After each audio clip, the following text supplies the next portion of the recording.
ఒకనాడు గంగలో స్నానమాచరిస్తున్న లక్షలాది మందిని చూసిన ఋషికి ఒక సందేహం వచ్చింది.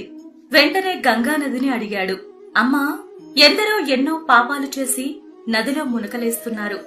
వారి వారి పాపం వదిలేస్తున్నారు.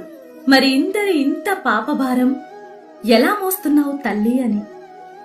అందుకా తల్లి, నాయనా, ఆ పాపభారం నేనెక్కడ మోస్తున్నాను? అవన్నీ తీసుకెళ్లి ఎప్పటికప్పుడు సముద్రంలో కలిపేస్తున్నాను అని బదులిచ్చింది. అయ్యో, అన్ని పుణ్యనదులు ఇంతే కదా, పాపాలన్నీ సముద్రంలోనే కలిపేస్తే ఆ సముద్రుడు ఎలా భరిస్తున్నాడో అని అనుకుని సముద్రుణ్ణే అడిగాడు, ఎలా మోస్తున్నావు తండ్రి ఈ పాప భారాన్ని అని.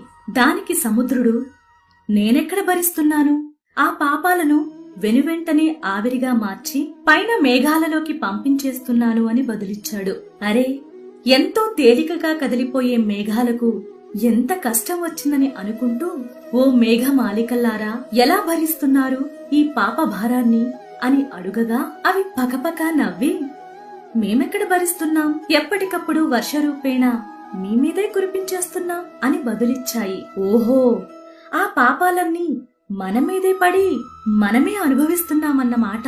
అయితే ఎట్టి పరిస్థితుల్లో కూడా ఎవరు కర్మ ఫలితాలను వదిలించుకోలేమని గ్రహించాడు అక్కడ స్నానమాచరిస్తున్న ఋషి.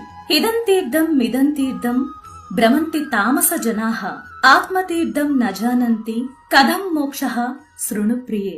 ఈ తీర్థంలో స్నానమాచరించిన పుణ్యం కలుగును, ఆ తీర్థంలో స్నానమాచరించిన మోక్షం కలుగును. తీర్థ స్నానమునకై పరుగులిడేడి మానవులు భ్రమకు లోబడిన వారు. ఆత్మజ్ఞాన తీర్థంలో స్నానమాచరించని వారికి మోక్షమెటుల కలుగును అని ఈ శ్లోకం అర్థం. కర్మ కర్మాణ నశ్యతి కర్మ అంటే కర్మ అనేది కర్మతోనే నశిస్తుంది. సత్కర్మ బిష్ట సత్ఫలితం, దుష్కర్మ ఏవ దుష్ఫలం, అచ్యుత్కట పుణ్య పాపానాం సత్యం ఫలానుభవమిహం. ఈ చోట కర్మ ఈ చోటే, ఈనాటి కర్మ మరునాడే అనుభవించి తీరాలంతే. ఈ సృష్టి నియమం ఇదే. ఓం నమః శివాయ.